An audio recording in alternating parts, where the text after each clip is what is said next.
how to activate or enable the Ultimate Performance Mode Power Plan on Windows 10 or 11.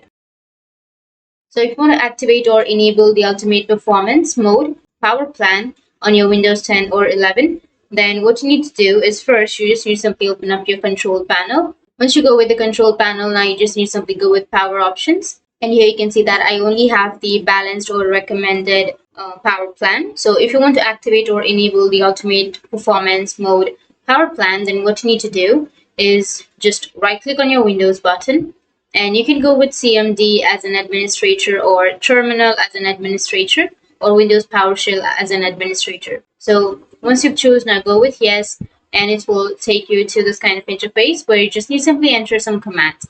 So you can simply copy and paste the command from the description. Once you enter the command, you just need to simply hit the enter.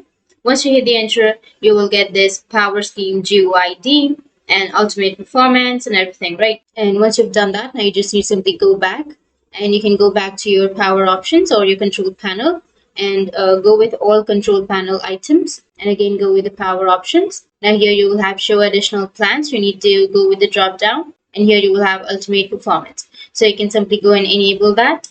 And that's how you can activate or enable the Ultimate Performance mode. And if you have any questions, feel free to comment below. Thanks for watching.